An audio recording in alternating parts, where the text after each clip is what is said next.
Nada mais justo que após a vitória para cima de Guiné, um vídeo seja especialmente feito para a seleção brasileira. É um grande fato que a seleção, muito por conta de decepções e a eliminação recente da Copa do Mundo, ainda deixa muita gente de cabelo em pé, e principalmente muitos torcedores que não confiam mais em depositar confiança numa seleção que decepcionou tanto. Após ficarmos tão perto de uma semifinal histórica contra a Argentina e caímos de uma maneira inacreditável para a Croácia, é óbvio que o sentimento dos torcedores brasileiros sempre fica à flor da pele, mas claro, no pior sentido. O desânimo afetou muitas cabeças de várias pessoas que acreditavam que 2022 seria o ano perfeito para o Hexa acontecer. O Hexa, por sinal, que está sendo esperado há 20 anos e em 2026 tem uma nova oportunidade de, quem sabe, após 24 anos, dar finalmente as suas caras. Mas provavelmente é uma luz no fim do túnel que aguarda novos horizontes e no novo comando que pode fazer a seleção carregar a sexta estrela no seu peito. Mas antes de tudo, é claro, se inscreva no canal, deixa seu like e vamos entender passo a passo. Acabou a novela. Um novo treinador assumirá a CBF e você conhece muito bem. A novela que parecia não ter fim, envolvendo o treinador Carlo Ancelotti, que por sinal já havia dado tantas declarações de que ficaria no Real Madrid nessa temporada e que por sinal vai ficar estendendo seu contrato, deixou muita gente de cabelo em pé. Já era dada como certa a informação de que Carlo Ancelotti já não treinaria mais o Scratch Canarinho. Com o objetivo de continuar sua trajetória no Real Madrid, acreditava-se que Ancelotti permaneceria e perpetuaria o seu comando técnico no Real. Já dentro da torcida madridista, é uma grande realidade que Ancelotti tem toda a segurança lá, e com certeza treinar a maior equipe do mundo tá longe de ser um grande fato. Só que quando a gente menos esperava, ao assistir Brasil vs Guiné, simplesmente recebemos um comunicado: a seleção brasileira terá um novo treinador. Embora ainda não tenha sido anunciado oficialmente pela CBF, o nome escolhido foi de Carlo Ancelotti, atual treinador do Real Madrid. O italiano deve ser anunciado oficialmente no dia 30 de junho, em uma entrevista coletiva convocada pelo presidente da entidade, Edinaldo Rodrigues, onde vai falar do plano de transição. A informação do acerto foi dada pelo narrador Luiz Alberto durante a transmissão do jogo entre Brasil e Guiné, em amistoso realizado no último sábado 17 e vencido por 3-1 pelo Scratch Canarinho, sendo a primeira vitória no ano e a primeira em mais de 6 meses, desde a goleada por 4-1 sobre a Coreia do Sul. E quem teve participação decisiva na escolha foi ninguém menos que Vinícius Júnior. Comandado por Ancelotti na equipe espanhola, o jogador revelado pelo Flamengo foi alvo de racismo por parte de várias torcidas adversárias do Real na última temporada e foi ferozmente defendido pelo comandante, que fez questão de manifestar apoio sempre. Neste sábado, o Brasil venceu Guiné por 4-1 em confronto amistoso. Durante a transmissão da partida, o jornalista Luiz Alberto havia confirmado tudo. Após a partida, Ramon Menezes, treinador interino do Brasil, comentou sobre o possível acerto de Ancelotti. Eu não fiquei sabendo de nada. Ontem eu já disse que se trata de um grandíssimo treinador. O que eu vou falar do Ancelotti? A carreira dele é maravilhosa. Meu foco são esses dois jogos. Ajudar a seleção brasileira para mim é um prazer e um privilégio.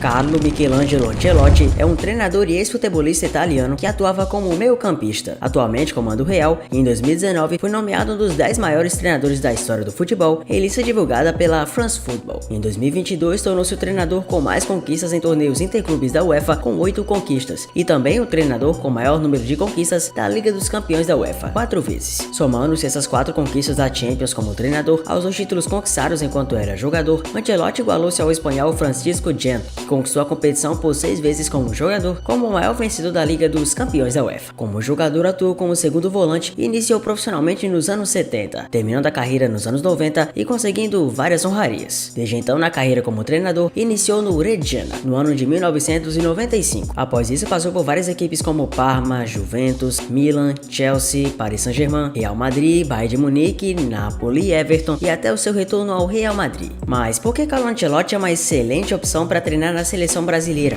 Um ponto a favor é o perfil tranquilo e discreto do italiano. São qualidades que refletem no time e no desempenho em campo. Além dos méritos reconhecidos como técnico, Carlo Ancelotti tem uma particularidade interessante que o credenciam para estar à frente da seleção canarinha. Muitos brasileiros estiveram sob seu comando. Na trajetória do italiano de 63 anos, passaram grandes craques do futebol nacional. Essa proximidade poderia facilitar o relacionamento? A experiência com o estilo de bola brazuca teria conquistado o treinador? São questões que pesam na escolha, ou pelo menos deveriam pesar. Entre as habilidades de Ancelotti como treinador está a capacidade de comandar um time modesto, sem grandes estrelas, e transformá-lo em uma equipe combativa e reconhecida. O italiano consegue lidar bem com egos exacerbados e manter os craques com os pés no chão. Diferentemente de técnicos como Guardiola e José Mourinho, ambos já tiveram problema de relacionamento com jogadores de alto nível. O Ancelotti é mais tranquilo. Ele tem o método de controlar bem a equipe, inclusive nos bastidores. Outro ponto a favor é o perfil tranquilo e discreto de Ancelotti. São qualidades que refletem no time e no desempenho em campo. Atualmente treinando o Real Madrid, o técnico tem um excelente relacionamento com inclusive brasileiros, elogia sempre que pode e faz grande trabalho. São tantas estrelas brasileiras que já estiveram sob o comando de Ancelotti que a gente até se perde. Zé Maria, Adailton, Amaral, Atisson, Roque Júnior, Serginho, Cafu, Dida, Clayton, Leonardo, Rivaldo, Kaká, Digão, Amoroso, Ricardo Oliveira, Ronaldo, Emerson, Alexandre Pato, Felipe Mattioni, Ronaldinho Gaúcho, Alex, Belete, Davi Luiz, Amires, Thiago Silva, Maxwell, Nenê, Lucas Moura, Fabinho, Marcelo, Casemiro, William José, Pepe, que é naturalizado português, Lucas Silva, Rafinha, Thiago Alcântara, Douglas Costa, Éder Militão, Vinícius Júnior, Rodrigo. É muita coisa. Nunca havia se falado tanto sobre ter um técnico estrangeiro no comando da seleção. Após o fracasso do Brasil na Copa de 2014, no famoso 7-1, os treinadores locais começaram a ter sua qualidade sendo questionada. Aliado a isso, teve o sucesso dos portugueses Jorge Jesus e Abel Ferreira, respectivamente em Flamengo e Palmeiras. Anteriormente, 3 treinadores gringos já treinaram o time nacional de futebol do país. Ramon Plateiro, uruguaio em 1925, Choreca, português, por 2 jogos em 1944 e Filippo Núñez, argentino em 1965, durante apenas um jogo, quando o Palmeiras representou a seleção na inauguração do Mineirão contra o Uruguai.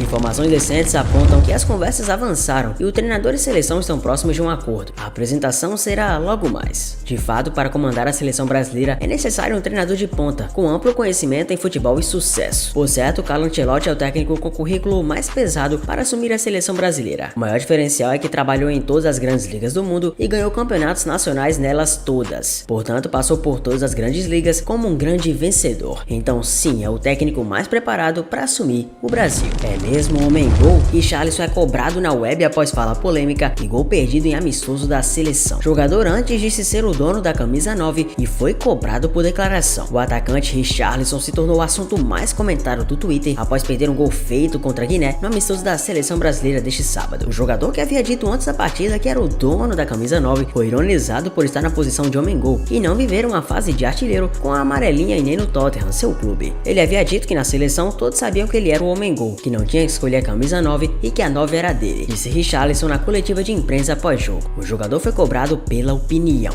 Na internet, os torcedores compartilharam um lance perdido pelo atacante e brincaram com a situação. O que pesa bastante pro Richarlison são certamente suas temporadas muito abaixo da média. Aquele pombo cravador que a gente viu na Copa do Mundo tem sumido há muito tempo. Aquele jogador que fez o golaço contra a Sérvia de uma maneira até antológica acaba resguardando-se apenas no gol e esquece que sua temporada vem bem abaixo. Na Premier League, por exemplo, ele só marcou um gol, isso em 38 rodadas de oportunidade. No Tottenham, ele foi assumidamente cotado pelo Transfermarkt como uma das contratações mais decepcionantes, não do futebol somente europeu, mas do futebol mundial. Então é muito óbvio que um jogador como o Richarlison tem que saber que a camisa pesada 9, que já foi de Ronaldo Fenômeno e tantos outros grandes craques, precisa ser resguardada não somente para ele. Vários outros nomes também merecem oportunidade. E é certamente importante que ele, como jogador que já não é tão jovem assim, precisa ter boa gestão de elenco e principalmente atribuir uma autocrítica. Não é uma situação em que o Richarlison é um jogador muito ruim ou simplesmente que nunca mereceu a vaga na seleção. Não estou falando sobre isso, mas sim em relação ao fato de que ele precisa apaziguar os ânimos e saber que na seleção brasileira todo mundo merece sua oportunidade. Principalmente para uma seleção que acabou decepcionando muito quando esteve nas últimas vezes em campo, todo mundo precisa ter os pés no chão, pois nem mesmo o Neymar é isento de críticas, nem mesmo o Vini Júnior é isento de críticas e qualquer que seja o jogador não é maior que a instituição da seleção brasileira, 6 vezes campeã do mundo. As palavras são duras, mas não há erro, precisa se melhorar e principalmente redefinir. É um fato que o elenco canarinho é muito qualificado e que peças temos para sim sermos campeões do mundo novamente, mas somente vai se conseguir isso com muito trabalho duro, persistência, foco, resiliência, dedicação e acima de tudo humildade. Sem isso não iremos a nada, mas não foi só isso que aconteceu no jogo. Se liga aí,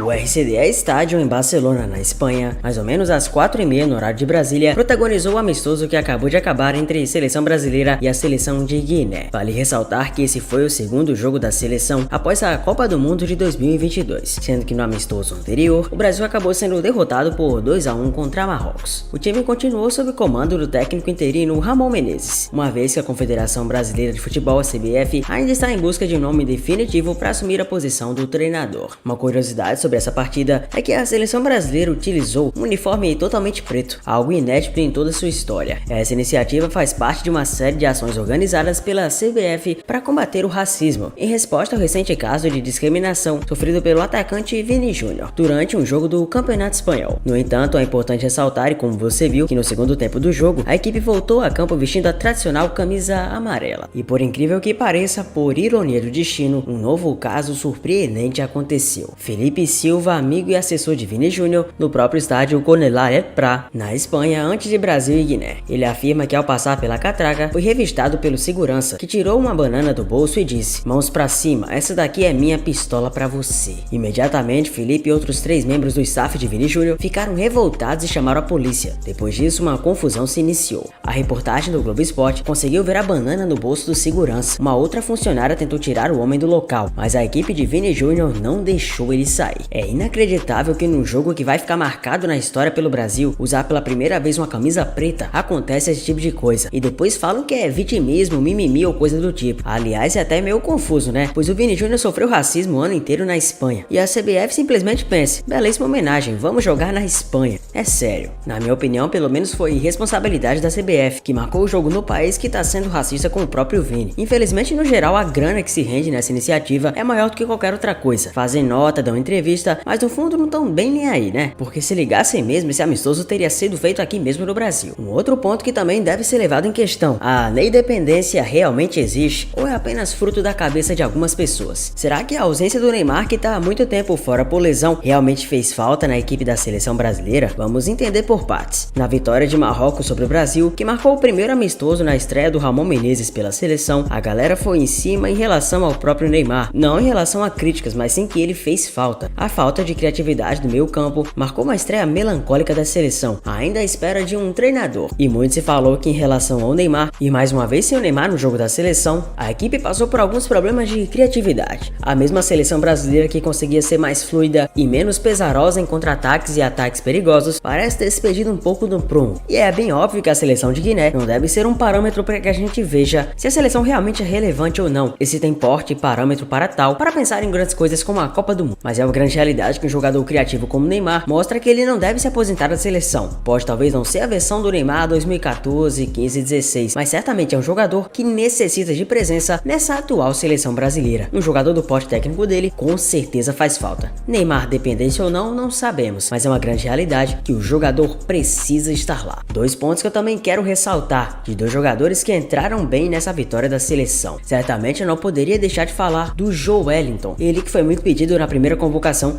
inclusive por mim mesmo aqui do canal. O Joelinton mostrou que merecia essa vaga e está mostrando uma qualidade técnica diferente. Ele é um jogador que possui grande mobilidade, por já ter sido até atacante antes, tem uma grande mobilidade na grande área, finaliza bem e mostra ser um verdadeiro coringa na seleção. É óbvio que é apenas um amistoso contra a Guiné, vamos ser sinceros, mas é uma grande realidade que sua estreia convenceu. Não poderia também deixar de falar do jogador Ayrton Lucas. O mais conhecido como o beijinho do Flamengo foi realmente perfeito. Não há como negar e contra provas não há argumentos. Não sentiu o peso da camisa da seleção brasileira e mostrou ser um jogador diferenciado. Resta saber agora como ele vai se adaptar à seleção. Que o ciclo continue e com toda certeza que a seleção brasileira ache um técnico que se encaixe como uma luva.